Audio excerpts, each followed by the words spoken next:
Do you know that feeling when someone dismisses your ideas in a meeting, talks over you, or treats you like you're invisible?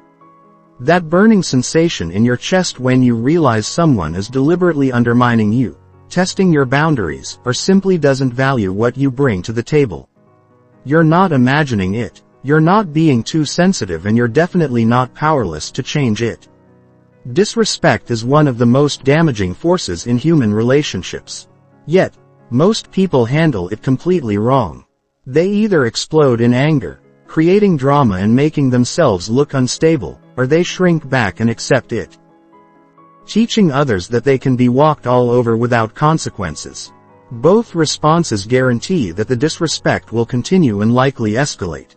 This audiobook will teach you a third way, a strategic, dignified, and devastatingly effective approach to handling people who don't respect you. By the time you finish listening, you'll have a complete system for recognizing disrespect in all its forms, responding with calculated precision, and building the kind of presence that naturally commands respect from everyone around you.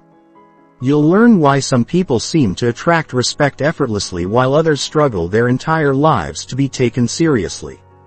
You'll discover the psychological triggers that make people test boundaries and how to shut down those tests immediately.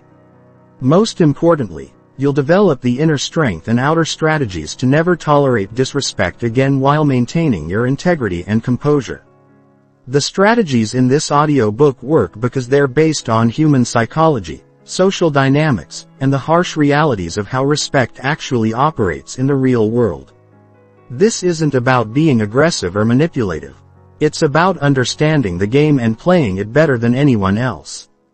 Chapter 1. The hidden cost of accepting disrespect. Most people drastically underestimate the price they pay for tolerating disrespect. They think it's just about hurt feelings or momentary frustration. But the real damage goes much deeper. When you allow others to disrespect you, you're not just losing their respect. You're losing your own self-respect. And that creates a downward spiral that affects every area of your life. Here's what happens when you consistently accept disrespectful treatment. First, your confidence erodes every time you fail to stand up for yourself. You send a message to your subconscious mind that you're not worth defending. Your brain starts to believe that maybe you really don't deserve better treatment. This internal dialogue becomes a self-fulfilling prophecy that shows up in how you carry yourself, how you speak, and how others perceive you. Second, you become a magnet for more disrespectful people. Toxic individuals have an uncanny ability to identify people who won't push back. They can sense your tolerance for poor treatment from across a room. Once they've identified you as someone who accepts disrespect, they'll continue to escalate their behavior because they know they can get away with it. You become their preferred target because you're the path of least resistance. Third, respectful people start to distance themselves from you. High-quality individuals want to associate with others who value themselves. When they see you accepting poor treatment from others, they unconsciously categorize you as someone with low standards. They don't want to be associated with that energy, and they certainly don't want to risk being dragged into the drama that often surrounds people who tolerate toxic behavior. The professional costs are staggering. In the workplace, people who don't command respect get passed over for promotions, excluded from important projects, and paid less than their counterparts who demand better treatment. Your career trajectory is directly tied to how others perceive your value. And if you don't value yourself enough to demand respect, why should anyone else value you enough to advance your career? In relationships, accepting disrespect destroys intimacy and trust. When you allow a partner, friend, or family member to treat you poorly without consequences, you're teaching them that your feelings don't matter. This creates resentment on both sides. You resent them for their treatment and they lose respect for you because of your weakness. The relationship becomes toxic and eventually falls apart. The psychological toll is equally devastating. Chronic exposure to disrespect leads to anxiety, depression, and a constant state of stress. You start second-guessing yourself, walking on eggshells, and developing hypervigilance around other people's moods and reactions. This is no way to live, And it's completely unnecessary once you learn how to handle disrespect properly. But here's the thing most people don't understand. Respect isn't something you earn through good behavior or achievements. Respect is something you command through your standards and boundaries. People don't respect you because you're nice to them. They respect you because you respect yourself enough to demand proper treatment. This is a fundamental shift in thinking that changes everything. When you start demanding respect, several things happen immediately. First, some people will test you harder initially. They're used to you accepting their poor treatment, and they'll push back when you change the rules. This is normal and expected. The key is to remain consistent and not give in to their pressure. Second, toxic people will often remove themselves from your life voluntarily. They'll realize they can't manipulate you anymore and move on to easier targets. This feels like a loss at first, but it's actually a massive win because you're clearing space for better people. Third, new opportunities start appearing when you carry yourself with self-respect. People notice they want to work with you, be around you, and include you in their plans. Your energy changes, your confidence grows, and you start attracting the kind of people and situations you actually want in your life. The cost of accepting disrespect is your entire life trajectory. The benefit of demanding respect is everything you've ever wanted. The choice is yours, but make no mistake about it. This is one of the most important decisions you'll ever make. Your future self is counting on you to make the right choice. Chapter 2. Recognizing disrespect in all its forms. The first step in handling disrespect is learning to recognize it. Because disrespect rarely comes in obvious forms. Most people only notice the blatant examples like being yelled at or openly insulted. But they miss the subtle patterns of disrespect that are often more damaging and definitely more common. Subtle disrespect is particularly dangerous because it's designed to make you question yourself. The person engaging in this behavior maintains plausible deniability while slowly eroding your confidence and sense of reality. They can always claim they didn't mean it that way, that you're being too sensitive, or that you're misinterpreting their intentions. This gaslighting component makes subtle disrespect one of the most insidious forms of psychological manipulation. One of the most common forms of subtle disrespect is the pattern of being consistently interrupted or talked over. This isn't about someone occasionally getting excited and cutting you off mid-sentence. This is about someone who systematically prevents you from completing your thoughts or sharing your ideas.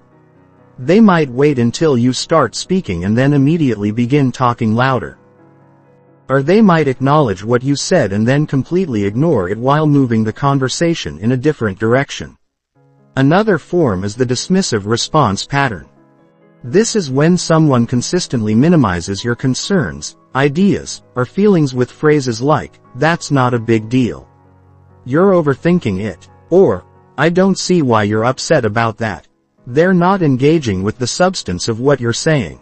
They're dismissing your right to have those thoughts or feelings in the first place. Time disrespect is huge and often overlooked. This includes people who are chronically late to meetings with you, cancel plans at the last minute without good reason, or make you wait while they attend to other priorities. Your time is a direct reflection of your value. And when someone consistently wastes your time, they're telling you that you don't matter.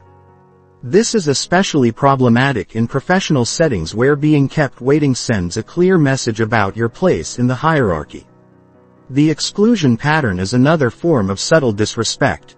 This happens when you're systematically left out of conversations, meetings, social events, or decision-making processes that you should reasonably be included in. The person doing this might claim it was an oversight or that they didn't think you'd be interested. But when it happens repeatedly, it's a deliberate power play designed to marginalize you. Micro-invalidations are small but consistent ways that people question your competence, intelligence, or judgment.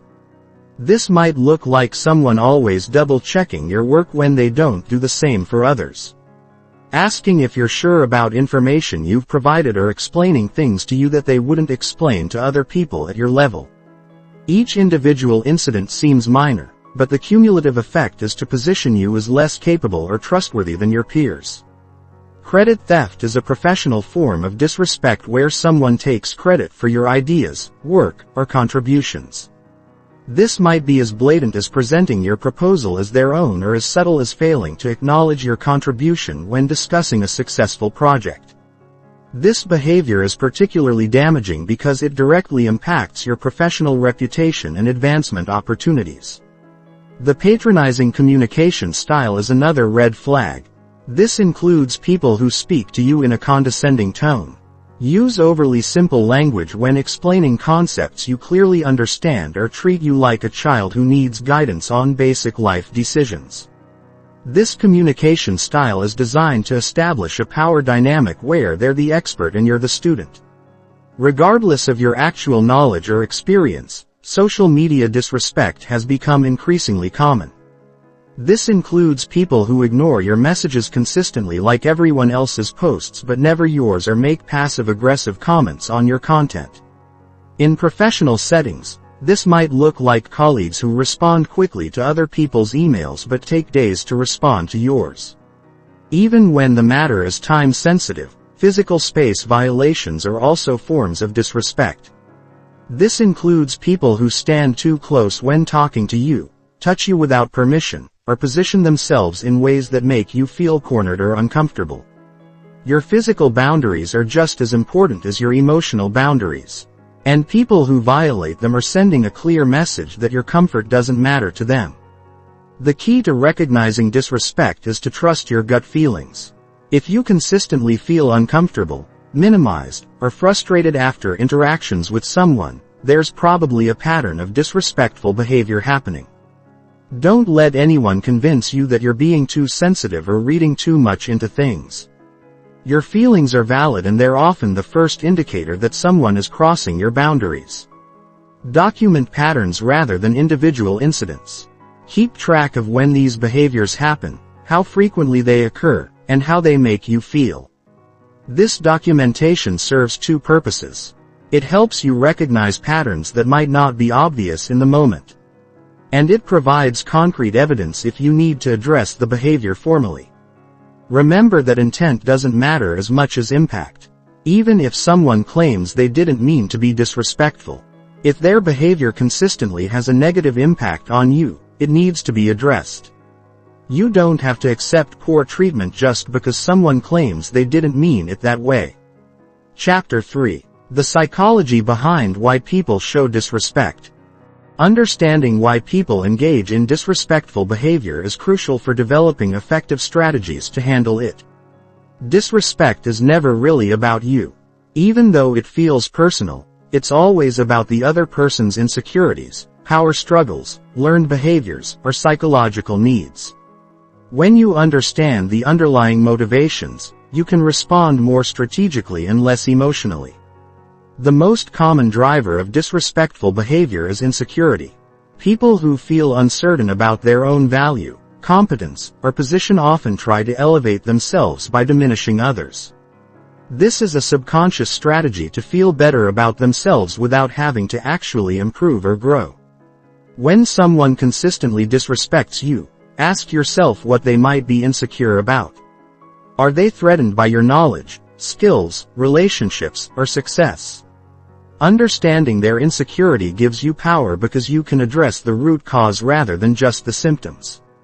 Power dynamics play a huge role in disrespectful behavior. Some people have learned that respect is a zero-sum game, meaning that for them to have power and respect, others must have less.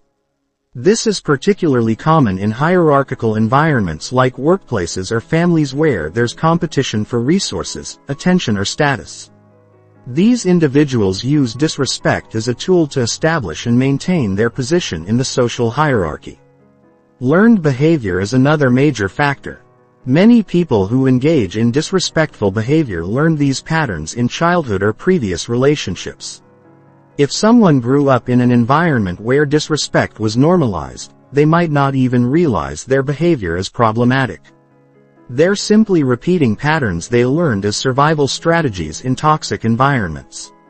This doesn't excuse their behavior, but it helps explain why some people seem naturally inclined toward disrespectful interactions. Boundary testing is a psychological phenomenon where people push against your limits to see what they can get away with. This is often unconscious behavior driven by a desire to understand the social dynamics and power structure in any given relationship. Some people are chronic boundary testers who will continue pushing until they meet firm resistance. If you don't establish clear boundaries early in any relationship, you're inviting this kind of testing behavior. Control issues drive a lot of disrespectful behavior. People who feel out of control in their own lives often try to exert control over others as a way to feel more powerful and secure. They might interrupt you to control the conversation, dismiss your ideas to control the decision-making process, or violate your time boundaries to control your schedule. Recognizing when someone is using disrespect as a control mechanism helps you understand that their behavior is about their need for control, not about you as a person. Fear of abandonment can paradoxically lead to disrespectful behavior. Some people engage in what psychologists call rejection sensitivity, where they expect to be rejected or abandoned. So, they act out in ways that create distance before the other person can leave them. This self-sabotaging behavior often manifests as disrespect because pushing people away feels safer than risking genuine connection and potential rejection. Narcissistic tendencies contribute significantly to disrespectful behavior. People with narcissistic traits believe they're superior to others and entitled to special treatment. They genuinely don't understand why they should consider other people's feelings or needs. To them, disrespecting others isn't morally wrong. It's just the natural order of things where their needs take priority over everyone else's. Stress and overwhelm can cause normally respectful people to engage in disrespectful behavior. When people are under significant pressure, they often default to survival mode, which can include being short, dismissive, or inconsiderate with others. This doesn't excuse the behavior, but it helps explain why someone who's usually respectful might suddenly start treating you poorly. Jealousy and competition drive a lot of workplace disrespect. If someone perceives you as a threat to their position, recognition, or advancement opportunities, they might engage in disrespectful behavior as a way to undermine your credibility or reputation. This is particularly common in environments where resources, promotions, or attention are limited. Cultural and generational differences can sometimes be mistaken for disrespect, but they can also be used as excuses for genuinely disrespectful behavior. Some people hide behind claims of cultural differences when their behavior is actually about power and control. Learning to distinguish between genuine cultural misunderstandings and manipulative behavior disguised as cultural differences is an important skill. Past trauma can manifest as disrespectful behavior toward others. People who have been hurt, betrayed, or traumatized sometimes develop defensive mechanisms that involve being disrespectful to others before they can be hurt again. This is a maladaptive coping strategy that protects their vulnerability but damages their relationships. Understanding these psychological drivers doesn't mean you should excuse disrespectful behavior or try to fix the other person. Your job isn't to be someone's therapist or to tolerate poor treatment because you understand why they're doing it.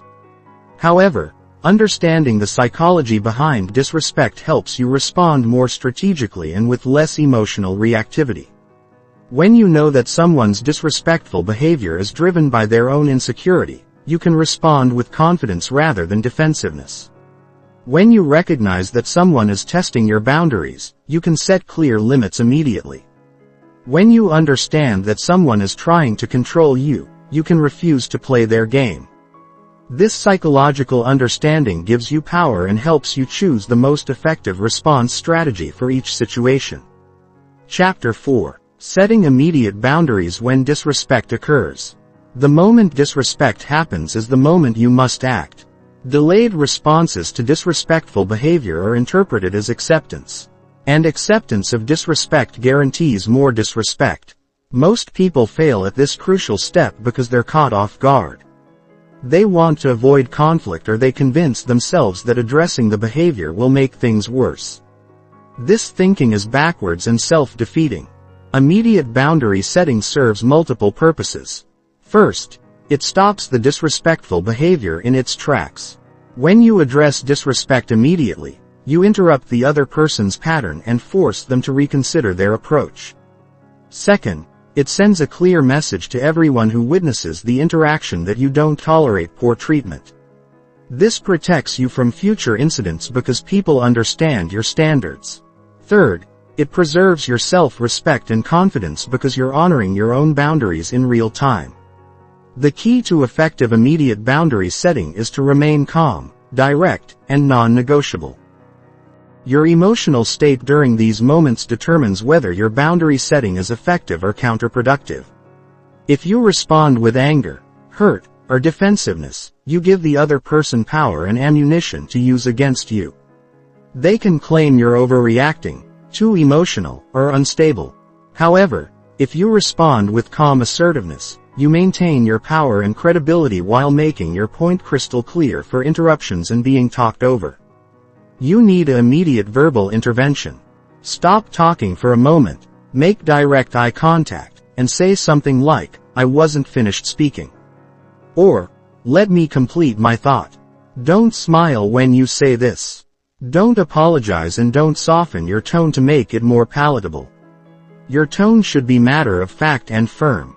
If they try to continue talking over you, you can escalate by saying, "I need you to stop interrupting me." Or, "I'll wait until you're ready to listen."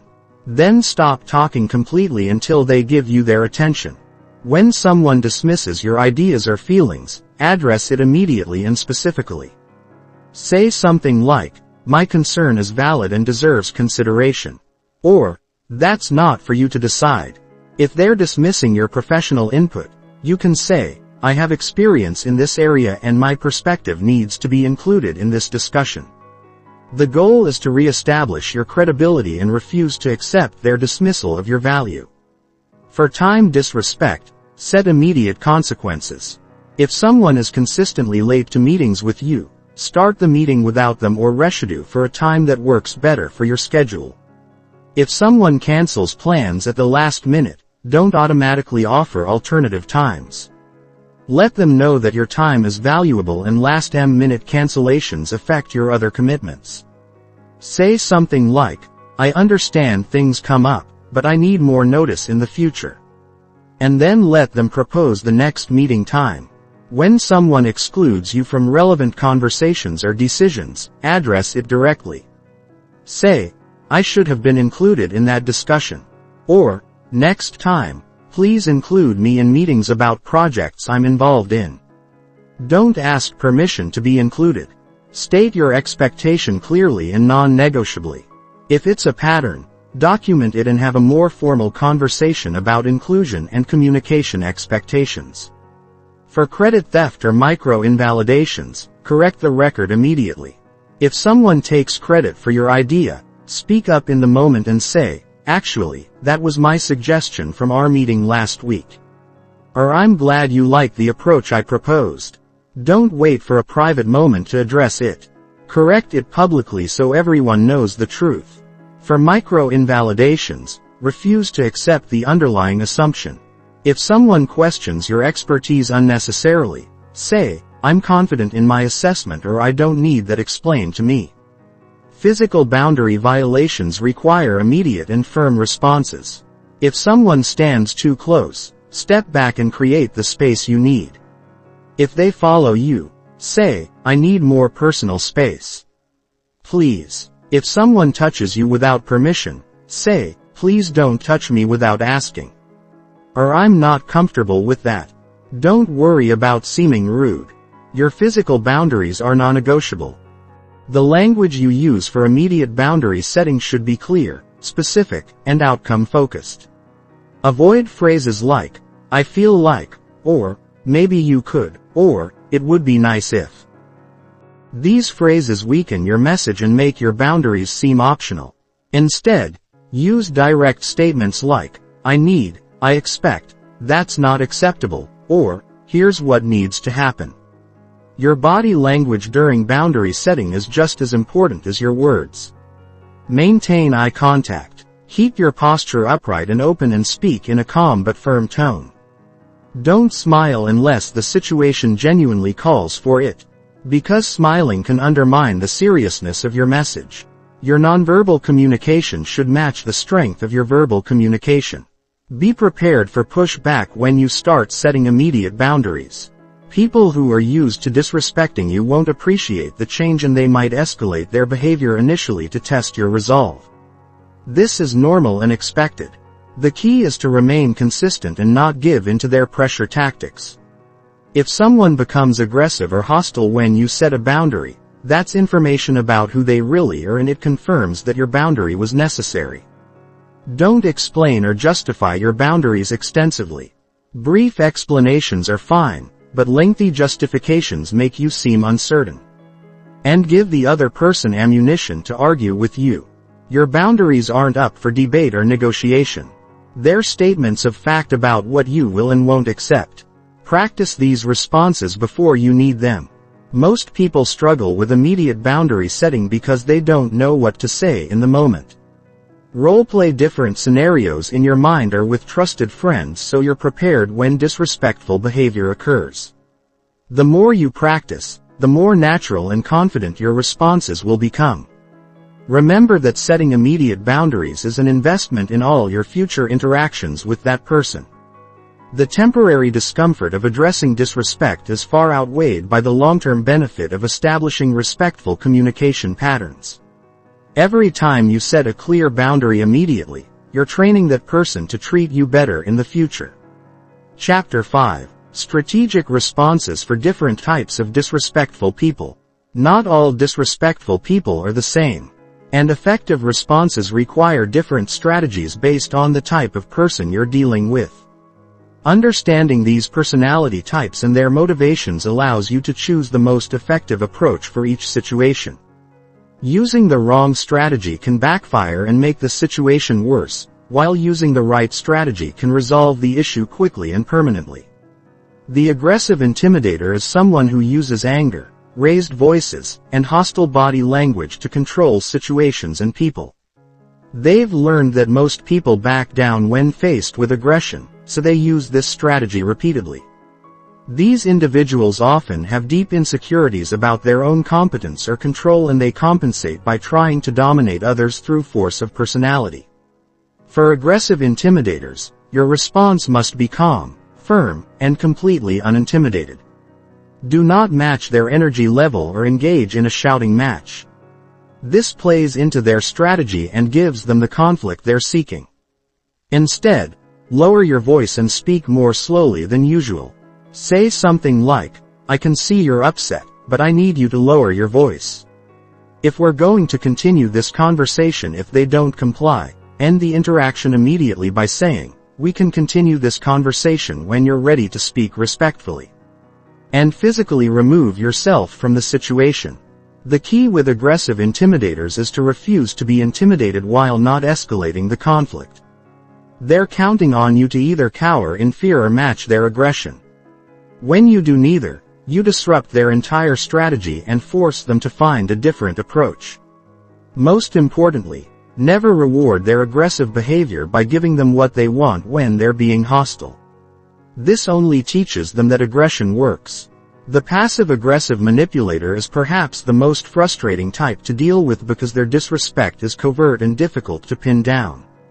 They use sarcasm, silent treatment, deliberate inefficiency, forgetting important requests, and backhanded compliments to express their hostility while maintaining plausible deniability. They can always claim they didn't mean it that way or that you're being too sensitive. For passive-aggressive manipulators, you must call out their behavior directly and refuse to participate in their games. When they make a sarcastic comment, say that sounded sarcastic. What did you actually mean? When they forget to do something important, say this is the second time this has happened. What system can we put in place to ensure this doesn't happen again? When they give you the silent treatment, acknowledge it directly. I notice you're not responding to my attempts to communicate. Let me know when you're ready to discuss this like adults. The goal with passive-aggressive manipulators is to force them into direct communication. They rely on indirect methods because direct confrontation makes them uncomfortable. By consistently calling out their behavior and requesting direct communication, you make their preferred strategy ineffective and force them to either communicate honestly or reveal their true hostility. The narcissistic controller believes they're superior to everyone else and entitled to special treatment. They interrupt constantly, dismiss other people's ideas, take credit for others' work, and expect everyone to accommodate their needs and preferences.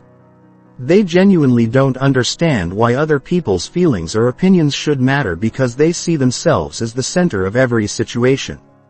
For narcissistic controllers, your response must be consistently assertive and focused on facts rather than feelings. Don't try to explain how their behavior affects you emotionally because they don't care and they'll use your emotions against you. Instead, focus on outcomes and consequences. Say things like, "That idea was developed by our team last month." When they try to take credit, or "I need you to wait until I finish before you share your thoughts," when they interrupt. Set very clear expectations and consequences with narcissistic controllers. Say, "If you interrupt me again, I'll end this meeting and we can reschedule when you're ready to listen," and then follow through immediately if they test you.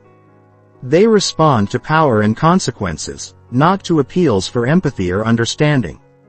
The insecure competitor sees every interaction as a competition that they must win. They constantly try to one-up others, undermine people's confidence, and position themselves as superior. Their disrespect often comes in the form of subtle put-downs, questioning your competence or trying to make you look bad in front of others. This behavior stems from deep insecurity about their own abilities and worth. For insecure competitors, your best strategy is to refuse to engage in their competition while confidently asserting your own value. When they try to one-up you, simply acknowledge their comment without feeling the need to compete back. Say, "That's interesting," and then redirect the conversation back to the original topic. When they question your competence, state your qualifications matter-of-factly. "I have 10 years of experience in this area, so I'm confident in my assessment." The key with insecure competitors is to not let them draw you into their competitive dynamic. The moment you start trying to prove you're better than them, you've already lost because you're playing their game. Instead, maintain confidence in your own abilities without needing to diminish theirs. The boundary tester is someone who constantly pushes limits to see what they can get away with. They're not necessarily malicious, but they have learned to take as much as people will give them. They might consistently be late, ask for special favors, interrupt your work, or make unreasonable demands. If you don't set clear limits, they'll continue pushing until they find your breaking point. For boundary testers, consistency is everything. Set clear expectations and enforce them every single time without exception. If you say meetings start at 2 p.m., start at 2 p.m. whether they're there or not. If you say you're not available after 6 p.m., don't answer work calls after 6 p.m. If you say you need 24 hours notice for schedule changes, don't accommodate last-minute requests. The moment you make an exception for a boundary tester, you teach them that your boundaries are negotiable. They'll remember that exception and use it to justify future boundary violations. Consistency in enforcement is more important than the specific rules you set. The emotional vampire uses guilt, manipulation, and emotional outbursts to control situations and get their way. They might cry when confronted about their behavior, claim they're being victimized, or use their personal problems as excuses for treating others poorly. They've learned that most people will back down when faced with emotional manipulation. For emotional vampires, you must separate their emotions from the actual issue and refuse to be manipulated by their emotional displays.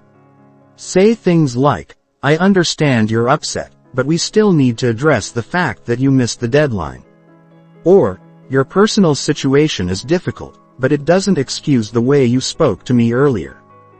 Don't let their emotions derail the conversation or make you feel guilty for holding them accountable. Acknowledge their feelings without letting those feelings become an excuse for poor behavior. Stay focused on the specific behavior that needs to change regardless of their emotional state. The key to success with all these personality types is to remain emotionally regulated while being strategically assertive. Don't take their behavior personally, even though it feels personal. Their disrespectful behavior is a reflection of their own issues, not your worth. By understanding their psychological drivers and responding strategically rather than emotionally, you can effectively handle any type of disrespectful person while maintaining your own dignity and power. Chapter 6. The power of strategic withdrawal. And when to use it. Sometimes the most powerful response to disrespect is strategic withdrawal. This doesn't mean running away or avoiding conflict. Strategic withdrawal is a calculated decision to remove your energy, attention, and presence from someone who has demonstrated they don't value or respect you. It's one of the most underused but devastatingly effective tools for handling chronic disrespect. Most people struggle with strategic withdrawal because they've been conditioned to believe that walking away means giving up or letting the other person win. This thinking is completely backwards. When you strategically withdraw from someone who disrespects you, you're taking back your power and forcing them to experience the consequences of their behavior. You're also protecting your energy and mental health from further damage. Strategic withdrawal works because it removes the thing that disrespectful people need most. Your reaction and engagement. Toxic individuals feed off drama, conflict, and the emotional responses they can trigger in others. When you stop providing that fuel, their behavior becomes pointless and often stops on its own. More importantly, your withdrawal often makes them realize what they're losing and motivates them to change their approach. The key to effective strategic withdrawal is to make it clean, permanent, and non-negotiable until the other person demonstrates genuine change. This isn't about playing games or trying to manipulate someone into treating you better. It's about protecting yourself and establishing clear consequences for disrespectful behavior. In professional settings, strategic withdrawal might look like limiting your interactions to email only with someone who consistently disrespects you in person. This creates a paper trail and removes the opportunity for them to interrupt, dismiss, or intimidate you. You might also stop volunteering for projects that involve working closely with that person. Or you might request to be transferred to a different team or department. For colleagues who consistently take credit for your work, strategic withdrawal means stopping the collaborative relationship entirely.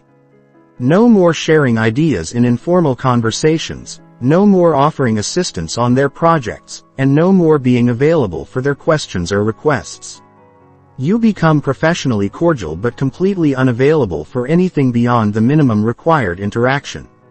When dealing with a disrespectful supervisor, strategic withdrawal requires more careful planning because of the power dynamics involved.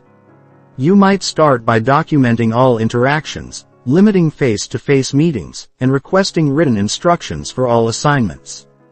You're creating protection for yourself while making it more difficult for them to engage in their usual disrespectful behavior patterns. In personal relationships, strategic withdrawal often means reducing contact frequency, declining social invitations, and no longer sharing personal information with someone who has demonstrated they can't be trusted with your vulnerability. This is particularly important with family members who use your personal information against you or friends who consistently violate your boundaries. For romantic relationships where disrespect has become a pattern, strategic withdrawal might mean temporarily separating to allow both parties to reflect on the relationship dynamics. This isn't about playing hard to get or trying to manipulate your partner. It's about creating space for genuine change to occur and protecting yourself from further emotional damage. The timing of strategic withdrawal is crucial. It should happen after you've clearly communicated your boundaries and given the other person an opportunity to change their behavior. Strategic withdrawal isn't a first response. It's what you do when other approaches have failed or when the disrespect is so severe that immediate distance is necessary for your well-being before implementing strategic withdrawal. Make sure you're prepared for the potential consequences. Some people will escalate their behavior when they realize you're pulling away. Others might try to manipulate you into returning by promising to change or by claiming you're being unfair. You need to be mentally and emotionally prepared to maintain your boundaries regardless of their response.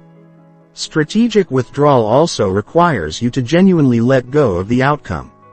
You can't withdraw strategically while secretly hoping the other person will chase after you or dramatically change their behavior. This approach only works when you're genuinely focused on protecting yourself rather than trying to control the other person's response. The most important aspect of strategic withdrawal is that it must be accompanied by a genuine shift in your own energy and attention. You can't withdraw your physical presence while continuing to obsess about the person mentally and emotionally.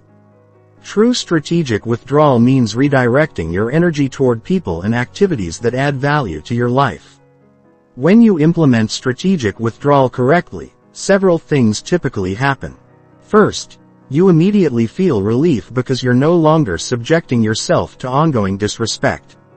Second, you create space for better people and opportunities to enter your life. Third, you often gain clarity about the relationship and realize how much the other person's behavior was affecting your mental health and overall happiness. Some people will respond to your withdrawal by attempting to re-engage with improved behavior. This is where you need to be extremely careful. Don't rush back into the same level of engagement just because someone temporarily improves their treatment of you. Sustainable change takes time to demonstrate, and you should require consistent, respectful behavior over an extended period before considering returning to previous levels of interaction. Others will respond to your withdrawal with anger, accusations, or attempts to make you feel guilty. They might claim you're being dramatic, immature, or unfair. This response actually confirms that your withdrawal was necessary and appropriate. People who truly respect you will understand your need for space and will work to address the issues that led to your withdrawal. Strategic withdrawal becomes permanent separation when someone demonstrates they're unwilling or unable to change their disrespectful behavior. This is often the healthiest outcome, even though it can be emotionally difficult. Removing toxic people from your life creates space for relationships that actually enhance your well-being and support your growth. Remember that strategic withdrawal is an act of self-respect and self-preservation. You're not obligated to maintain relationships with people who consistently disrespect you, regardless of your history together or their importance in your life. Your mental health and personal boundaries are more important than preserving relationships that damage your well-being. Chapter 7. Building unshakable inner confidence that commands respect. External strategies for handling disrespect are important, but they're only effective when backed by genuine inner confidence. People can sense authentic confidence from across a room and they instinctively respond to it with respect. Conversely, people can also sense insecurity and uncertainty, which invites testing and disrespectful behavior. Building unshakable inner confidence is the foundation that makes all other respect-building strategies work. True confidence isn't about being arrogant, aggressive, or believing you're better than others. It's about having a deep, unshakable knowledge of your own worth that doesn't depend on external validation or approval. When you possess this kind of confidence, other people's opinions and behavior toward you become interesting information rather than threats to your sense of self. The first step in building unshakable confidence is understanding the difference between self-esteem and self-respect. Self-esteem is how you feel about yourself, which fluctuates based on circumstances, achievements, and other people's treatment of you. Self-respect is how you treat yourself, which remains constant regardless of external circumstances. People with high self-respect command respect from others because they demonstrate through their actions that they value themselves. Self-respect manifests in the standards you set for your own behavior and the standards you require from others. When you consistently act in alignment with your values, keep promises to yourself and refuse to accept poor treatment from others, you build a foundation of self-respect that naturally radiates confidence. One of the most important aspects of building confidence is developing what psychologists call an internal locus of control. This means believing that you have the power to influence your circumstances and outcomes through your choices and actions. People with an external locus of control believe that their lives are primarily determined by luck, other people's decisions or circumstances beyond their control. This mindset creates victim mentality and invites disrespectful treatment. To develop an internal locus of control, start focusing on what you can control rather than what you can't. You can't control other people's behavior, but you can control your responses to their behavior. You can't control whether you get promoted, but you can control the quality of your work and your professional development efforts. You can't control whether someone likes you, but you can control whether you like and respect yourself. Confidence also requires eliminating the habit of seeking external validation for your decisions and self-worth. Many people unconsciously seek approval from others before feeling good about their choices or accomplishments. This creates a dependent relationship where your confidence is hostage to other people's opinions. True confidence means making decisions based on your own values and judgment. Then standing behind those decisions regardless of others' reactions. Building competence in areas that matter to you is another crucial component of genuine confidence. It's difficult to feel confident when you know you're unprepared or lacking in skills that are important for your goals. Invest time and energy in developing expertise in your chosen field, improving your communication skills and building knowledge in areas that interest you. Competence creates confidence and confidence commands respect. Physical presence plays a significant role in how confident you feel and how others perceive you. Your posture, eye contact, vocal tone, and movement all communicate your level of confidence. Practice standing tall with your shoulders back, making direct eye contact during conversations, speaking clearly and at an appropriate volume, and moving with purpose rather than rushing or hesitating. These physical changes actually create psychological changes that increase your confidence over time. Mental rehearsal is a powerful tool for building confidence in challenging situations. Visualize yourself handling disrespectful behavior with calm assertiveness. See yourself setting boundaries clearly and following through on consequences. Imagine yourself walking into rooms with confidence and engaging in conversations as an equal. This mental practice prepares your subconscious mind for success and makes confident behavior more automatic when challenging situations arise. Developing strong personal boundaries is both a result of confidence and a builder of confidence.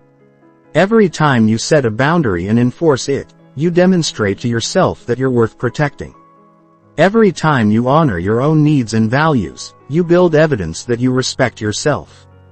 This creates a positive cycle where boundary setting increases confidence and increased confidence makes boundary setting easier. Challenge negative self-talk and replace it with realistic, empowering thoughts. Most people have an internal critic that constantly undermines their confidence with thoughts like "you're not good enough." They probably think you're stupid or you don't deserve better treatment. These thoughts become self-fulfilling prophecies that sabotage your confidence and invite disrespectful treatment from others. Start paying attention to your internal dialogue and actively challenge thoughts that undermine your confidence. Ask yourself if these thoughts are based on facts or fears. Look for evidence that contradicts your negative assumptions. Replace self-critical thoughts with neutral or supportive ones. This isn't about unrealistic positive thinking. It's about being fair and accurate in how you assess yourself and your capabilities. Surround yourself with people who treat you with respect and support your growth. The people you spend time with have a massive impact on your confidence and self-perception if you're constantly around people who criticize, dismiss, or undermine you. It's nearly impossible to maintain strong confidence. Conversely, when you're around people who appreciate your strengths and encourage your development, your confidence naturally grows. Take calculated risks and embrace failure as learning opportunities. Confidence grows through experience, and experience requires taking action despite uncertainty or fear of failure. Start with small risks in low-stakes situations and gradually work up to bigger challenges. Each time you survive a setback or learn from a mistake, you build evidence that you can handle whatever life throws at you. Celebrate your accomplishments and progress, even small ones. Many people dismiss their achievements or immediately focus on the next goal without acknowledging what they've accomplished. This habit undermines confidence by training your brain to overlook evidence of your capabilities and growth. Make it a practice to acknowledge your wins. Learn from your experiences and appreciate your development over time. Finally, understand that confidence is not a destination but a practice. You don't arrive at confidence and then maintain it effortlessly. It requires ongoing attention, maintenance, and development. Some days you'll feel more confident than others, and that's normal. The goal is to build a foundation of self-respect and self-knowledge that remains stable even when your confidence fluctuates. When you develop genuine, unshakable confidence, everything changes. People respond to you differently because you're operating from a fundamentally different energy. You stop seeking approval and start offering value. You stop accepting poor treatment and start expecting respect. Most importantly, you stop depending on others for your sense of worth and start generating that worth from within. Chapter 8. Handling disrespect in family relationships and close personal bonds. Family relationships present unique challenges when it comes to handling disrespect because of the emotional history, expectations, and social pressures involved. Many people accept disrespectful treatment from family members that they would never tolerate from strangers or colleagues. This happens because of misguided beliefs about family loyalty, guilt about setting boundaries with relatives, and the assumption that family dynamics can't or shouldn't change. The truth is that respect is just as important in family relationships as it is in any other area of life. In fact, it might be more important because family disrespect often starts in childhood and creates patterns that affect all your other relationships. Learning to handle family disrespect is crucial for your overall mental health and your ability to build healthy relationships throughout your life. One of the biggest obstacles to addressing family disrespect is the cultural narrative that family relationships should be preserved at all costs. You've probably heard phrases like blood is thicker than water. They're family, so you have to forgive them. Or that's just how they are. These beliefs create guilt and confusion when family members treat you poorly because you're caught between your need for respect and social expectations about family loyalty. The reality is that healthy family relationships are built on mutual respect. Just like any other healthy relationship, being related to someone doesn't give them permission to treat you poorly, and it doesn't obligate you to accept disrespectful behavior. Family members who truly love you will want to treat you with respect and will be willing to change problematic behaviors when you address them. Family disrespect often takes specific forms that are different from other types of disrespect. Emotional manipulation is extremely common where family members use guilt, shame, or emotional blackmail to control your behavior. They might say things like, "After everything I've done for you," or, "You're being selfish." When you set boundaries or make decisions they don't like, invalidation of your feelings and experiences is another common pattern in family disrespect. Family members might dismiss your concerns by saying you're too sensitive. That's not how it happened, or you're remembering it wrong. This gaslighting behavior is particularly damaging because it makes you question your own perception of reality. Boundary violations are frequent in family relationships because of the assumption that family members should have unlimited access to each other. This might include showing up unannounced, going through your personal belongings, sharing your private information with other family members, or making decisions about your life without consulting you. Comparison and competition create another form of family disrespect where your achievements are minimized, your struggles are dismissed, or you're constantly compared unfavorably to other family members. This behavior is designed to maintain family hierarchies and keep certain members in subordinate positions. The guilt and obligation manipulation is perhaps the most insidious form of family disrespect. Family members use your love and loyalty against you by claiming that setting boundaries or requesting respectful treatment means you don't love them or care about the family. This puts you in an impossible position where asserting your needs feels like betraying your family. When addressing family disrespect, you need to separate your love for the person from your acceptance of their behavior. You can love someone deeply while refusing to tolerate their disrespectful treatment. In fact, setting boundaries often improves family relationships by creating healthier dynamics based on mutual respect rather than enabling and resentment. Start by identifying the specific disrespectful behaviors that need to change. Family dynamics are often so complex and long-standing that it's easy to feel overwhelmed by everything that's wrong. Focus on the most problematic behaviors first and address them one at a time. Be specific about what the person is doing and how it needs to change. Communicate your boundaries clearly and calmly without lengthy explanations or justifications. Family members are experts at your emotional triggers and will often try to derail boundary-setting conversations by bringing up the past, making you feel guilty, or claiming you're hurting them. Stay focused on the specific behavior and the change you're requesting. For example, if a family member consistently criticizes your life choices, you might say, "I need you to stop making negative comments about my career decisions. If you can't support my choices, then let's not discuss them." If a parent tries to control your adult decisions, you might say, "I appreciate your concern, but I'm capable of making my own decisions about this." Be prepared for escalation when you start setting boundaries with family members. They're used to the old dynamics and will often increase their problematic behavior when you start pushing back.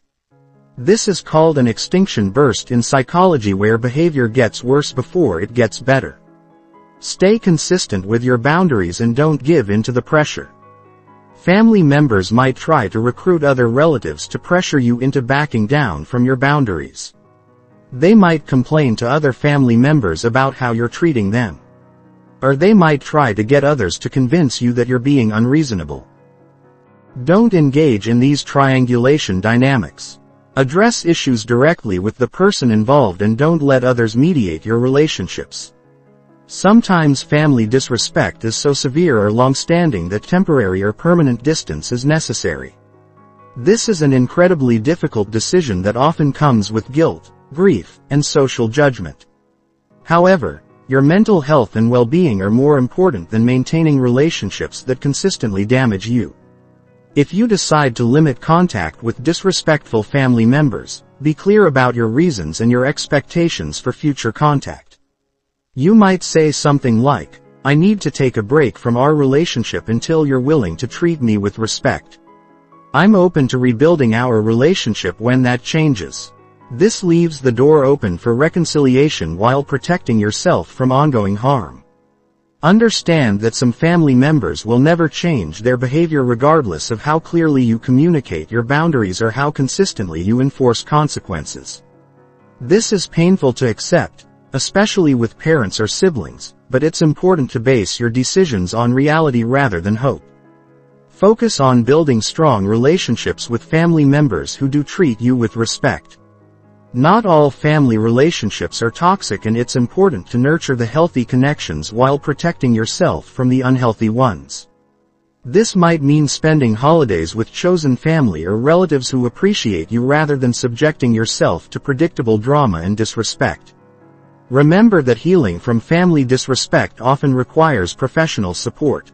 Family dynamics are complex, and the emotional patterns created in childhood can be difficult to change without guidance. Consider working with a therapist who specializes in family relationships and boundary setting.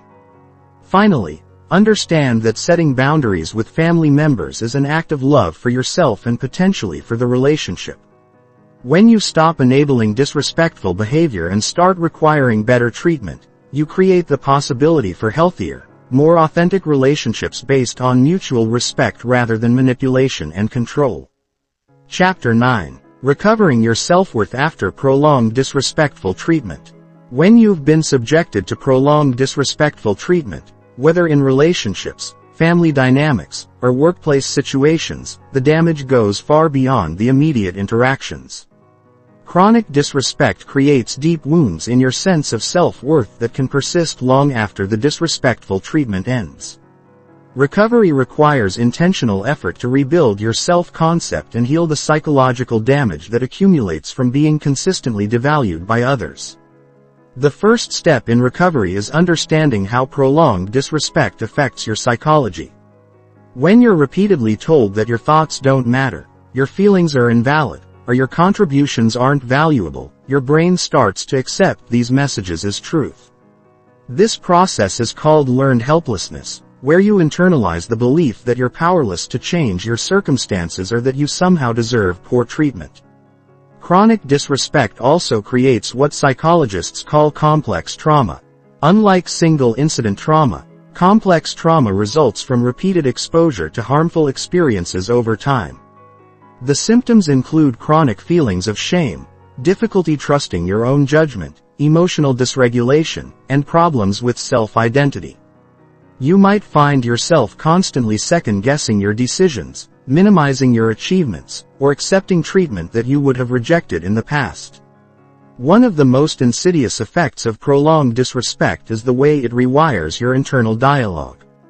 After months or years of being criticized, dismissed, or invalidated, you often develop an internal critic that sounds exactly like the people who mistreated you. This inner voice becomes automatic and persistent, undermining your confidence and perpetuating the damage long after the external source of disrespect is gone. Recovery begins with recognizing that the treatment you received was not a reflection of your worth or value as a person. This sounds simple, but it's often the most difficult part of the healing process because the disrespectful messages have become deeply embedded in your self-concept. You need to actively challenge the beliefs about yourself that were created by other people's poor treatment. Start by identifying the specific negative beliefs about yourself that developed during the period of disrespectful treatment. Common examples include, "My opinions don't matter. I'm not smart enough. I don't deserve better treatment. I'm too sensitive, or I cause problems for other people." Write these beliefs down and examine them objectively. Ask yourself if these beliefs were true before the disrespectful treatment began and look for evidence that contradicts these negative self-assessments. Rebuilding your self-worth requires creating new evidence that contradicts the negative messages you internalized. This means taking actions that demonstrate your value, competence, and worthiness of respect. Start with small accomplishments that you can build on over time. This might include completing projects successfully, learning new skills, helping others, or making decisions that turn out well. Practice self-compassion during the recovery process. Many people who have experienced prolonged disrespect become very hard on themselves, expecting perfect healing or becoming frustrated with the time it takes to rebuild their confidence. Treat yourself with the same kindness you would show a good friend who was recovering from similar experiences. Healing takes time, and setbacks are a normal part of the process. Reconnect with your authentic self by exploring your interests, values, and preferences without the influence of the people who disrespected you. Prolonged disrespect often involves other people telling you what you should think, feel, or want. You might have lost touch with your own authentic preferences and desires. Spend time figuring out what you actually enjoy, what matters to you, and what kind of life you want to create. Surround yourself with people who treat you with respect and appreciation. This is crucial for recovery because you need to experience healthy interactions to recalibrate your expectations and self-worth. If you've been isolated, or if your social circle was contaminated by disrespectful people, you might need to actively seek out new relationships and communities where you can experience being valued and respected. Set small, achievable boundaries as practice for rebuilding your assertiveness skills after prolonged disrespect. Many people struggle with boundary setting because their confidence has been eroded. Start with low-stakes situations where you can practice saying no, expressing preferences, or requesting respectful treatment. Each successful boundary setting experience builds evidence that you can protect yourself and deserve to be treated well. Address the hypervigilance that often develops after chronic disrespect. You might find yourself constantly scanning for signs of disapproval, rejection, or disrespect in your current relationships. While it's important to be aware of red flags, excessive hypervigilance can prevent you from forming healthy connections and enjoying positive interactions. Practice distinguishing between realistic concerns and trauma responses. Work on rebuilding your decision-making confidence. Prolonged disrespect often involves other people controlling or criticizing your decisions, which can leave you doubting your judgment. Start making small decisions independently and notice the outcomes. When your decisions turn out well, acknowledge your good judgment. When they don't turn out as expected, view them as learning experiences rather than evidence of your incompetence. Celebrate your progress and acknowledge your strength. Surviving prolonged disrespectful treatment requires enormous resilience and strength. Even if you don't feel strong right now, recognize that your survival itself is an accomplishment. Acknowledge the courage it takes to begin the recovery process and to start demanding better treatment for yourself. Consider professional help. If the effects of prolonged disrespect are significantly impacting your life, therapy can be particularly helpful for processing complex trauma, developing healthy coping strategies, and rebuilding your sense of self. Look for therapists who specialize in trauma recovery, relationship issues, or self-esteem problems. Be patient with the recovery process. Rebuilding self-worth after prolonged disrespect doesn't happen overnight. There will be good days and bad days, moments of clarity and periods of doubt. This is normal and expected. Focus on the overall trajectory of your healing rather than expecting linear progress. Remember that recovery is not just about returning to your pre-trauma state. The goal is to emerge from this experience stronger, wiser, and more resilient than before. Many people who successfully recover from prolonged disrespect report that they develop a deeper sense of self-respect, stronger boundaries, and better relationships than they had before the traumatic experiences. The most important thing to remember is that you deserve to be treated with respect, kindness, and consideration. This isn't something you need to earn through perfect behavior or exceptional achievements. Respect is a basic human right that you deserve simply because you exist. Your worth as a person is inherent and unchangeable regardless of how others have treated you in the past. Chapter 10. Advanced Psychological Strategies for Command and Influence. Once you've mastered the basics of handling disrespect and building personal boundaries, you can begin implementing advanced psychological strategies that not only protect you from disrespectful treatment, but actually position you as someone who naturally commands respect and influence. These techniques are based on deep principles of human psychology and social dynamics that most people don't understand or utilize effectively. The foundation of advanced influence is understanding that respect is fundamentally about perceived value and status. People naturally defer to those they perceive as valuable, competent, and confident. The key word here is perceived because respect is based more on social perception than on objective reality. This doesn't mean being fake or manipulative. It means understanding how to present your authentic value in ways that others naturally recognize and respond to. One of the most powerful psychological principles is the concept of social proof and authority. People look to others for cues about how to behave and whom to respect. When you consistently demonstrate that others treat you with respect, new people in your environment will automatically adopt the same respectful stance. This is why it's crucial to never accept disrespectful treatment in public settings. Every person who witnesses you accepting poor treatment learns that such treatment is acceptable with you. The strategic use of contrast is another advanced technique. When you consistently maintain high standards for how you're treated while remaining calm and professional, you create a stark contrast with people who are emotionally reactive, accept poor treatment, or engage in drama. This contrast makes you appear more composed, competent, and worthy of respect by comparison. The key is to maintain this standard without being obviously judgmental of others who don't do the same. Controlled vulnerability is a sophisticated influence strategy where you selectively share personal information or admit limitations in ways that actually increase your credibility and influence.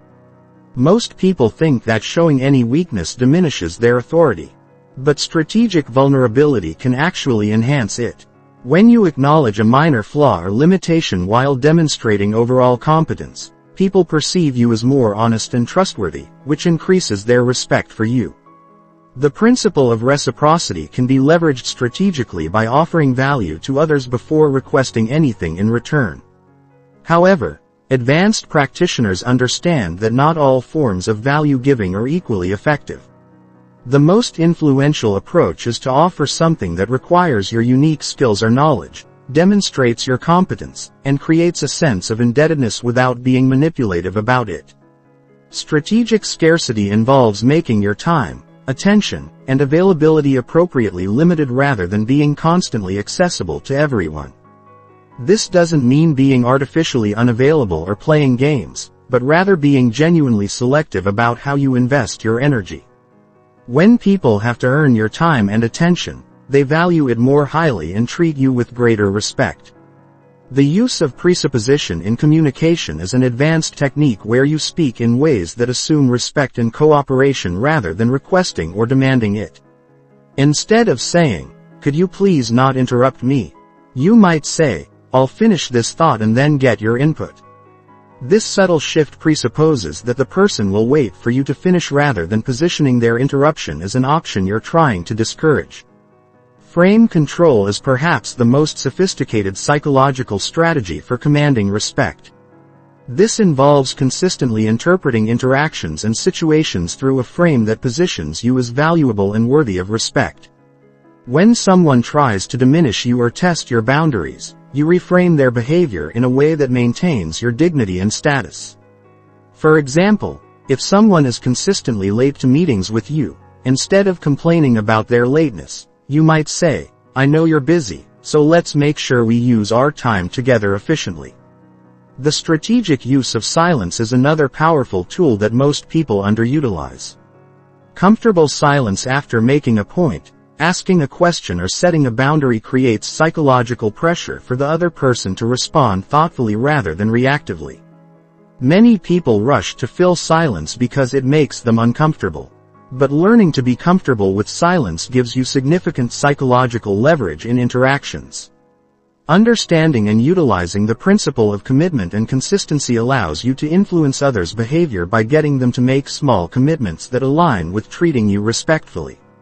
When people make a commitment, even a small one, they feel psychological pressure to remain consistent with that commitment. This might involve getting someone to agree to specific communication standards or behavioral expectations, which then makes it harder for them to violate those standards later. The concept of social positioning involves carefully managing how you're perceived within group dynamics and social hierarchies. This includes understanding when to speak and when to listen, how to support others in ways that enhance your own reputation, and how to disagree or challenge ideas without creating personal conflict. Advanced practitioners know how to be influential within groups without appearing to seek attention or dominance. Emotional regulation under pressure is a crucial advanced skill that sets respected individuals apart from those who are easily dismissed. When you can remain calm, thoughtful, and composed even when others are being disrespectful or trying to provoke you, it demonstrates a level of self-control and confidence that naturally commands respect. This doesn't mean being emotionless, but rather being in control of your emotional responses. The principle of strategic alliance building involves identifying and cultivating relationships with influential people who can support your position and status within various environments. This isn't about using people, but rather about building mutually beneficial relationships with individuals whose support enhances your credibility and influence.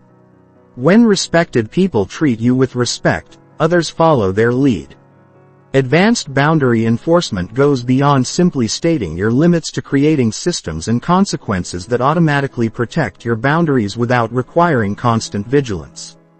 This might involve structuring your environment, relationships, and commitments in ways that make boundary violations less likely to occur and easier to address when they do happen. Finally, the mastery of what psychologists call meta-communication allows you to address relationship dynamics and communication patterns directly rather than just responding to surface-level content. This involves making observations about how conversations are going, pointing out patterns in interactions and addressing underlying issues that affect how people treat each other. These advanced strategies require practice and refinement over time, They're most effective when used authentically and ethically rather than as manipulation tactics. The goal is to position yourself as someone who naturally commands respect while maintaining your integrity and treating others fairly. When implemented correctly, these techniques create an environment where disrespectful behavior toward you becomes socially awkward and psychologically uncomfortable for others, naturally reducing its occurrence. Chapter 11. Creating a reputation that precedes you. Your reputation is one of your most valuable assets when it comes to commanding respect. People form expectations about how to treat you based on what they've heard about you before they even meet you.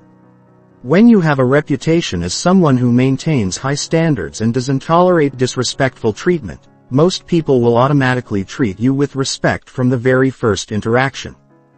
Building this kind of reputation requires consistency over time and strategic thinking about how your actions and responses will be perceived and discussed by others. Every interaction you have is potentially being observed and evaluated by people who will carry that information into other contexts. This doesn't mean you should be paranoid or inauthentic, but it does mean being intentional about maintaining your standards even when you think no one important is watching. The foundation of a respect-commanding reputation is reliability in your standards. People need to know that you always maintain certain boundaries and expectations regardless of the situation or the people involved. When word gets around that you consistently refuse to accept certain types of treatment, people stop testing those boundaries because they know what the outcome will be. Professional reputation building starts with how you handle disrespect in workplace settings. When you address inappropriate behavior professionally but firmly, when you refuse to participate in gossip or undermining behaviors, and when you consistently deliver high-quality work while maintaining your personal boundaries, people begin to see you as someone who operates at a higher level. The way you speak about yourself and others contributes significantly to your reputation. People who command respect speak about their accomplishments without false modesty but also without arrogance. They acknowledge their strengths while being honest about areas for improvement. They speak about others fairly and avoid participating in character assassination or petty complaints, which positions them as trustworthy and mature. How you handle conflict and disagreement becomes part of your reputation narrative. When you can disagree with someone's ideas without attacking them personally, when you can stand firm on important issues while remaining respectful, and when you can navigate difficult conversations without becoming emotionally dysregulated. People recognize you as someone who can be trusted with important matters and challenging situations. Your reputation also includes how you treat people who can't do anything for you. The way you interact with service workers, subordinates, or people outside your social circle says more about your character than how you treat people in positions of power. When people observe you treating everyone with basic respect and courtesy, they understand that your respectful treatment of them is genuine rather than strategic. Social media and digital communication have become significant factors in reputation building. Your online presence should reflect the same standards and values that you maintain in person. This means avoiding public complaints about disrespectful treatment, not engaging in online arguments or drama, and presenting yourself professionally, even in casual digital contexts. The stories people tell about you become your reputation. When you handle disrespectful situations with grace and effectiveness, those stories get repeated and enhance your reputation. When someone tries to disrespect you publicly, and you respond with calm assertiveness that makes them look foolish, that story becomes part of your legend. When you stand up for someone else who's being treated poorly, that demonstration of character gets remembered and discussed. Reputation building also involves strategic visibility in contexts where your character and standards can be observed. This might mean volunteering for challenging projects where you can demonstrate your competence and integrity, participating in professional organizations, where you can build relationships with respected individuals, or taking on leadership roles where your decision-making and people skills can be evaluated by others. The consistency principle is crucial for reputation building. Your reputation must be based on consistent patterns of behavior rather than isolated incidents. People need to see that you maintain your standards even when it's inconvenient, expensive, or socially awkward. This consistency creates predictability, and people respect what they can predict and count on. Quality associations enhance your reputation significantly. When respected individuals choose to work with you, recommend you or include you in important activities, their reputation lends credibility to yours. This is why it's important to be selective about your professional and social associations and to avoid people whose reputations might contaminate yours through association. Your reputation should include being known as someone who adds value to situations and relationships. This means being the person who solves problems rather than creating them, who contributes constructively to discussions rather than just criticizing, and who makes things better rather than worse. When people know that your involvement in a project or situation will improve outcomes, they naturally treat you with more respect and deference. The way you handle success and failure also becomes part of your reputation. People respect individuals who can celebrate achievements without becoming arrogant and who can handle setbacks without becoming bitter or making excuses. Your reputation should include being someone who takes responsibility for outcomes and learns from experiences rather than blaming others or circumstances. Protection of your reputation requires saying no to opportunities, relationships, or behaviors that might compromise your standing. This might mean declining projects that you can't execute well. Avoiding social situations where you might be pressured to compromise your standards or ending relationships with people whose behavior reflects poorly on your judgment. Your reputation should precede you in a way that makes disrespectful behavior toward you seem obviously inappropriate to observers. When people know your standards and track record, they often intervene on your behalf when someone starts treating you poorly because they recognize that such treatment doesn't align with who you are and what you represent. Remember that reputation building is a long-term strategy that requires patience and persistence. You can't force people to respect you through manipulation or self-promotion. But you can create conditions where respect becomes the natural and logical response to who you are and how you operate. The investment you make in building a solid reputation pays dividends for years to come in the form of better opportunities, healthier relationships, and automatic respect from new people you encounter. Chapter 12. Mastering Professional Dynamics and Workplace Hierarchy. The workplace presents unique challenges for commanding respect because of formal hierarchies, power dynamics, and economic pressures that can complicate your ability to set boundaries and address disrespectful treatment. However, understanding how to navigate these complexities while maintaining your dignity and standards is crucial for your career success and professional satisfaction. Professional respect operates on multiple levels simultaneously. There's the respect that comes from your formal position and title, the respect that comes from your competence and expertise, and the respect that comes from your character and how you treat others. The most successful professionals understand how to leverage all three types of respect while never depending entirely on any single source. Positional respect is the easiest to understand but the most limited in scope. This is the respect that comes from your job title, formal authority, and place in the organizational hierarchy. While positional respect can be useful, it's also fragile because it disappears the moment you change roles or organizations. More importantly, people who only command positional respect often struggle when they need to influence peers or superiors who don't report to them. Competence-based respect is more durable and valuable than positional respect.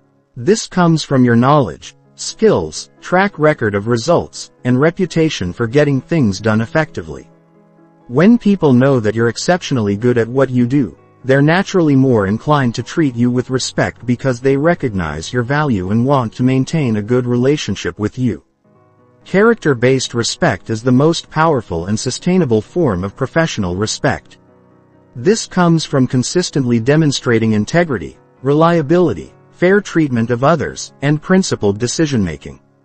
People respect individuals they can trust, predict, and count on to do the right thing even when it's difficult or costly. Understanding your organization's informal power structure is crucial for navigating workplace respect dynamics. Every organization has an official hierarchy and an unofficial network of influence that may be quite different. Identify who the real decision makers are, who the respected influencers are, and how information and influence actually flow through your organization. This knowledge helps you understand how to position yourself and address disrespectful treatment effectively. Workplace disrespect often manifests differently than personal disrespect because it's filtered through professional norms and legal considerations. Common forms include being excluded from important meetings or communications, having your ideas dismissed or stolen, being given unrealistic deadlines or impossible tasks, receiving public criticism for private matters, or being subjected to micromanagement that doesn't apply to your peers. When addressing workplace disrespect, documentation becomes crucial. Keep records of problematic interactions, including dates, witnesses, and specific behaviors. This documentation serves multiple purposes. It helps you identify patterns that might not be obvious in individual incidents. It provides evidence if you need to escalate the issue formally. And it helps you stay objective about situations that can become emotionally charged. The timing and setting of your response to workplace disrespect can determine whether your intervention is effective or counterproductive. Some situations require immediate public response to maintain your credibility, while others are better addressed privately to avoid escalating conflict unnecessarily. Learning to read these situations accurately is a crucial professional skill. For disrespect from supervisors, your approach must be more strategic because of the power imbalance involved. Focus on the impact of their behavior, on your ability to do your job effectively rather than on your personal feelings. Frame your concerns in terms of business outcomes and productivity rather than as complaints about how you're being treated. This makes it harder for them to dismiss your concerns as personal sensitivity. When dealing with disrespectful peers, you have more latitude to address the behavior directly and immediately. However, you still need to maintain professional standards and avoid creating drama that could damage your reputation. Use clear factual language and focus on specific behaviors rather than making character judgments about the other person. Disrespect from subordinates requires a different approach that demonstrates your authority while remaining fair and professional. Address problematic behavior immediately and clearly communicate your expectations moving forward. Follow up consistently to ensure compliance and document any ongoing issues that might require formal disciplinary action. Understanding the difference between personality conflicts and genuine disrespect is important in professional settings. Not everyone will like your communication style or approach to work, and that's normal. However, personal preferences don't excuse unprofessional behavior or treatment that undermines your ability to do your job effectively. Building strategic alliances within your organization provides protection against disrespectful treatment and support when issues arise. Cultivate relationships with respected colleagues who can serve as witnesses, advisors, and advocates when necessary. These relationships should be genuine and mutually beneficial rather than purely strategic. Know your organization's policies and procedures for addressing workplace issues. This includes understanding your company's harassment and discrimination policies, grievance procedures, and escalation processes. Even if you prefer to handle issues informally, knowing your formal options gives you leverage and confidence in addressing problems. Sometimes workplace disrespect is systemic rather than individual, stemming from organizational culture, leadership problems, or structural issues. In these cases, individual strategies may not be sufficient, and you might need to consider whether the environment is compatible with your values and career goals. Not every workplace can be fixed, and sometimes the best response to systemic disrespect is strategic career planning. Professional development investments in your skills, knowledge, and network increase your leverage for commanding respect and your options if situations become intolerable. When you're highly skilled and well-connected, you have more power to set boundaries and address problems because people recognize your value. And you have alternatives if current situations don't improve. The key to long-term success in professional environments is building a reputation as someone who delivers excellent results while maintaining high standards for how they're treated. This combination makes you valuable enough that people want to work with you and clear enough in your expectations that they know how to treat you appropriately. Over time, this approach creates a professional environment where respect becomes automatic rather than something you have to fight for constantly. Chapter 13. Teaching others how to treat you through consistent standards. The most effective way to handle disrespectful people is to prevent disrespectful behavior from occurring in the first place. This happens when you consistently demonstrate through your actions and responses what treatment you will and won't accept. People are constantly gathering information about your boundaries and standards through every interaction, and they adjust their behavior accordingly. When you teach them clearly and consistently, most people will treat you exactly the way you've taught them to. The concept of teaching others how to treat you is based on the psychological principle that human behavior is shaped by consequences. When certain behaviors toward you result in positive outcomes for the other person, those behaviors increase. When certain behaviors result in negative outcomes or fail to achieve the desired result, those behaviors decrease. You are constantly providing consequences through your responses. Whether you realize it or not, most people accidentally teach others to disrespect them by inconsistently enforcing their boundaries or by providing positive reinforcement for negative behavior. For example, if you sometimes laugh off inappropriate comments and sometimes get upset about them, you're teaching the other person that your boundaries are unpredictable and negotiable. If you complete work that someone else should have done because they didn't follow through, you're teaching them that irresponsibility works because someone else will handle the consequences. Consistency is the foundation of effective teaching. Your standards and responses need to be predictable enough that people can learn what to expect from you. This doesn't mean being rigid or inflexible about everything. But it does mean having clear non-negotiable boundaries that you enforce every single time regardless of circumstances or your mood. The teaching process begins with the very first interaction you have with someone. People form impressions and start testing boundaries immediately, often within the first few minutes of meeting you.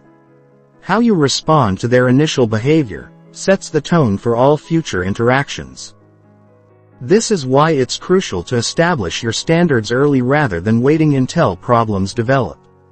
Clear communication of expectations is essential for effective teaching. Many people assume others should just know how to treat them respectfully. But standards for respect vary significantly between individuals and cultures. Being explicit about your expectations removes ambiguity and gives people the information they need to treat you appropriately. This doesn't mean delivering lengthy speeches about your boundaries to everyone you meet. It means communicating your standards through your actions and addressing issues promptly when they arise. When someone violates a boundary, your response should clearly indicate that the behavior was unacceptable and what you expect instead. The timing of your responses is crucial for effective teaching. Immediate feedback is much more effective than delayed feedback because people can connect their behavior directly to the consequence. If someone interrupts you during a meeting and you address it weeks later during a performance review, the teaching moment has been lost. However, if you stop them mid-interruption and say, "Let me finish my thought," the lesson is clear and immediate. Positive reinforcement is just as important as boundary reinforcement in teaching others how to treat you. When people treat you with respect, acknowledge it and respond positively. This reinforces the behavior and makes it more likely to continue. Many people focus only on addressing negative behavior while ignoring positive behavior, which misses opportunities to strengthen respectful treatment patterns. Understanding different learning styles helps you adapt your teaching approach to different personalities. Some people respond best to direct, explicit feedback about their behavior. Others learn better from observing consequences without lengthy explanations. Some people need multiple reminders before new patterns stick while others adjust immediately after one clear correction. Group dynamics add complexity to the teaching process. Because people often behave differently in groups than they do individually, your responses to disrespectful behavior in group settings teach not only the person engaging in the behavior, but also everyone who witnesses the interaction. This makes public boundary setting particularly important for establishing your reputation and standards. Cultural and generational differences can affect how people interpret your teaching efforts. What feels like appropriate boundary setting to you might feel aggressive or unreasonable to someone from a different background. However, this doesn't mean you should compromise your standards. It means being aware of these differences and adapting your communication style while maintaining your boundaries. The escalation process is an important part of teaching others how to treat you. Most situations should start with gentle correction and escalate only if the behavior continues. This might involve a private conversation, then a more formal discussion, then involving supervisors or ending the relationship entirely. Having a clear escalation process helps people understand that continued disrespectful behavior will have increasingly serious consequences. Some people will test your standards more aggressively than others, particularly if they're used to getting their way through persistence or manipulation. These individuals require especially consistent responses because they're specifically looking for inconsistencies they can exploit. Don't make exceptions for people who push harder. This only teaches them that pressure tactics work with you. Environmental factors can influence how effectively you can teach others to treat you. In some workplace cultures or family dynamics, your ability to set consequences may be limited by external factors. However, you always have some degree of control over your responses, even in challenging environments. Focus on what you can control rather than becoming frustrated by limitations you can't change. The teaching process requires patience because changing established patterns takes time. People who have been treating you disrespectfully for months or years won't immediately adjust to new standards. Expect some resistance, testing, and gradual improvement rather than immediate transformation. Consistency over time is more effective than perfect responses in every single moment. Documentation can be helpful in the teaching process, particularly in professional environments. Keeping records of your communications about expectations and boundaries provides evidence of your consistency and helps you track whether people are actually learning and improving over time. Remember that some people are unwilling or unable to learn respectful treatment regardless of how clearly and consistently you teach them. In these cases, the teaching process serves a different purpose. It demonstrates that you gave them fair opportunity to adjust their behavior before implementing more serious consequences like ending the relationship or seeking formal intervention. The ultimate goal of teaching others how to treat you is to create relationships where respect is automatic rather than something you have to constantly monitor and enforce. When people understand your standards and have experienced consistent consequences for violating them, respectful treatment becomes their default approach because they've learned it's the most effective way to interact with you. Chapter 14. Building long-term relationships based on mutual respect. Creating lasting relationships built on mutual respect requires a fundamentally different approach than simply defending yourself against disrespectful treatment. While boundary setting and consequence enforcement are necessary skills, sustainable relationships require positive strategies that foster mutual appreciation, understanding, and consideration. The goal is to create relationship dynamics where respect flows naturally in both directions rather than being something you have to fight for constantly. Mutual respect starts with genuine respect for others. Not just demanding respect for yourself. This means treating other people's time, feelings, opinions, and boundaries with the same consideration you want for your own. You can't build relationships based on mutual respect if you're only focused on receiving respect while being casual about giving it. This doesn't mean accepting poor treatment, but it does mean modeling the behavior you want to receive. Authentic relationships require vulnerability and genuine connection, which can only happen when both people feel safe to be themselves without fear of judgment, criticism, or exploitation.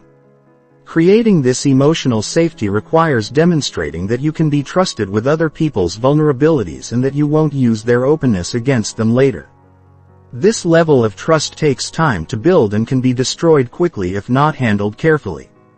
Clear communication about needs, expectations, and boundaries is essential for mutual respect, but must be balanced with flexibility and understanding. Healthy relationships involve two people with different backgrounds, preferences, and communication styles who need to find ways to honor both perspectives. This requires ongoing negotiation and adjustment rather than rigid enforcement of your preferences. The reciprocity principle governs most successful long-term relationships. This doesn't mean keeping score or expecting immediate returns for every gesture, but it does mean ensuring that both people are contributing to the relationship's success and both are receiving benefits from the connection. Relationships become unbalanced and ultimately fail when one person consistently gives more than they receive or takes more than they contribute. Conflict resolution skills are crucial for maintaining respect during disagreements and challenges. Every long-term relationship will face conflicts, and how you handle these conflicts determines whether they strengthen or weaken the relationship. Respectful conflict resolution involves addressing issues directly rather than avoiding them, focusing on specific behaviors rather than character attacks, and seeking solutions that work for both people rather than just trying to win. Emotional regulation during challenging moments protects the foundation of respect even when you're upset, frustrated, or disappointed.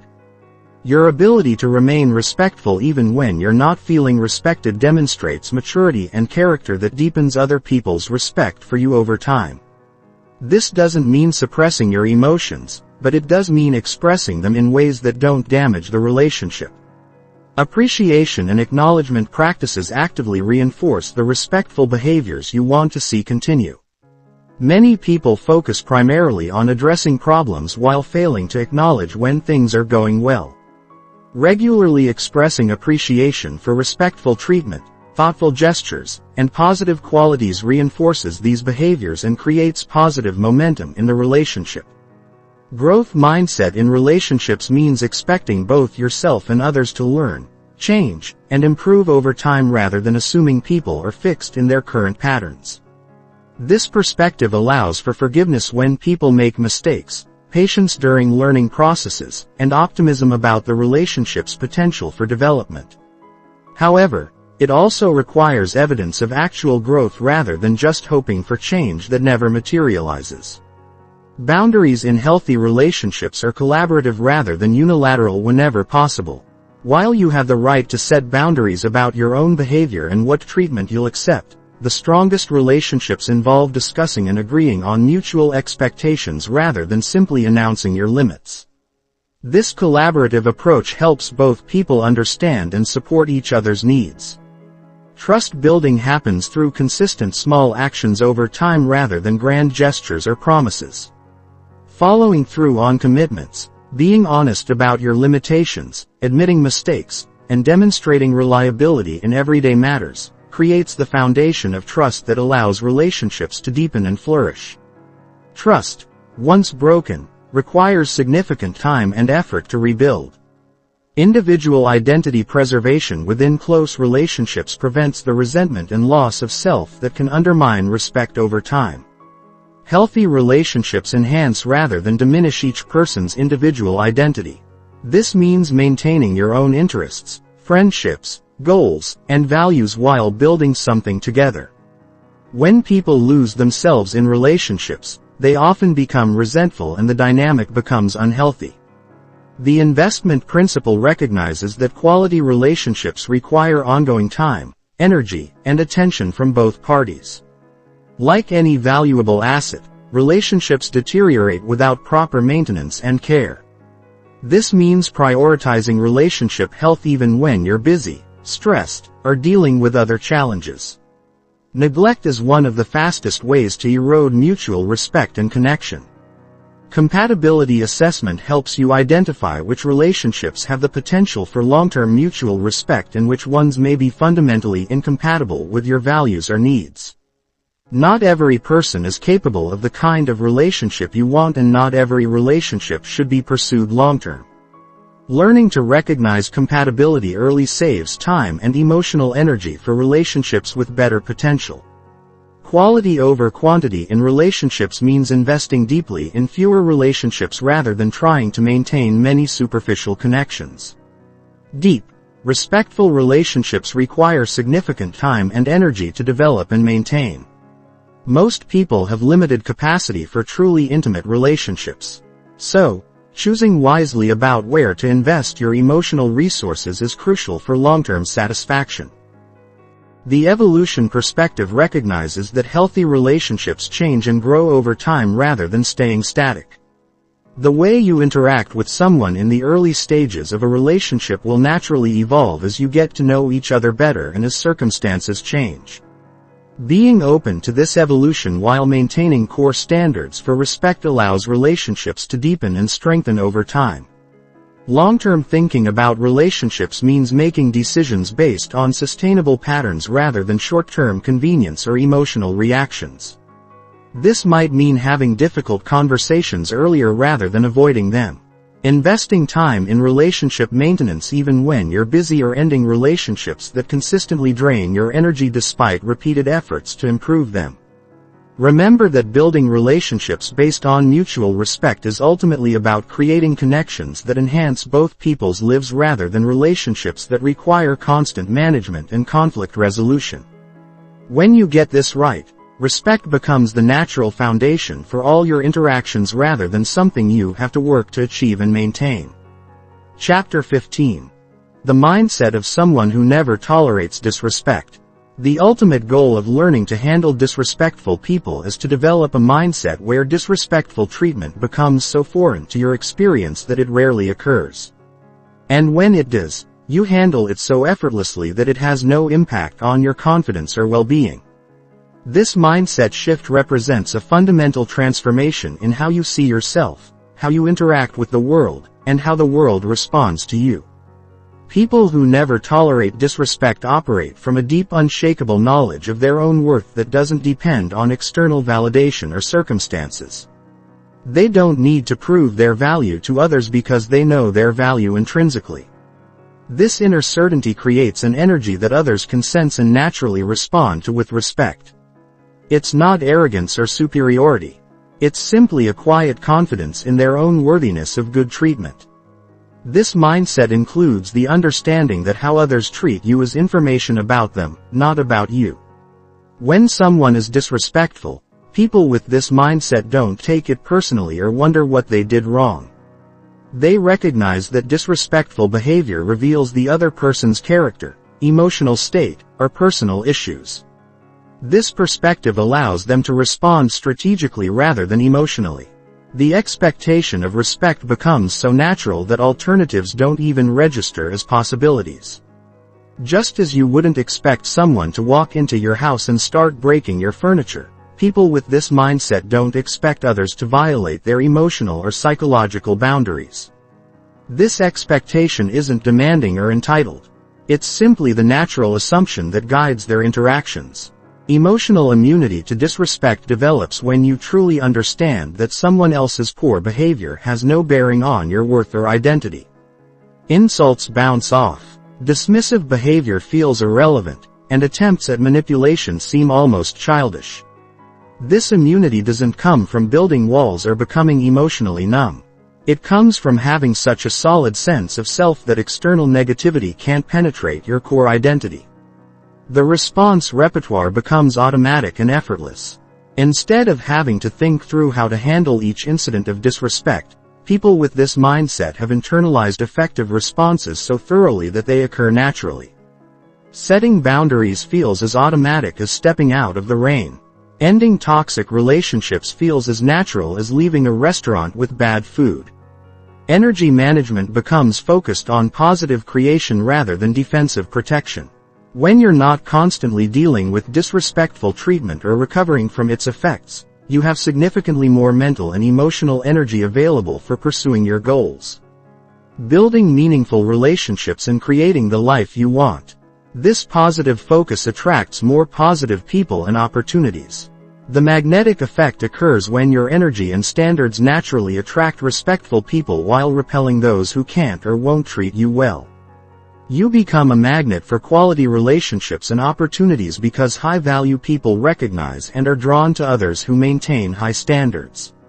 Simultaneously, toxic individuals find you less appealing as a target because they sense you won't provide the drama and reaction they seek. Decision-making becomes clearer and faster because you're not trying to accommodate or please people who don't respect you. When someone's disrespectful behavior makes them incompatible with your standards, the decision to limit or end the relationship becomes obvious rather than agonizing. This clarity saves enormous amounts of time and emotional energy that many people waste trying to fix unfixable relationships. The abundance mindset replaces scarcity thinking about relationships and opportunities. People who tolerate disrespect often do so because they fear losing relationships or opportunities if they set boundaries. People with the no-tolerance mindset understand that better relationships and opportunities are always available to those who maintain high standards. They're willing to let go of what doesn't serve them because they trust in their ability to attract what does. Self-advocacy becomes a natural expression of self-respect rather than an uncomfortable confrontation. Speaking up for yourself feels as normal as ordering food at a restaurant or asking for directions when you're lost. There's no internal struggle or anxiety about whether you deserve better treatment. You simply take the action necessary to ensure you receive it. The teaching function becomes automatic in all relationships. People with this mindset naturally train others to treat them well through their consistent responses and standards. They don't have to think strategically about how to teach others.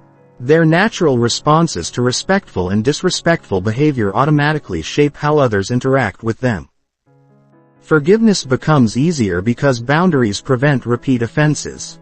When you consistently maintain strong boundaries, people who make mistakes have clear feedback about how to avoid making the same mistakes again. This makes genuine forgiveness possible because you're not being asked to forgive the same behavior repeatedly. Forgiveness becomes about isolated incidents rather than ongoing patterns.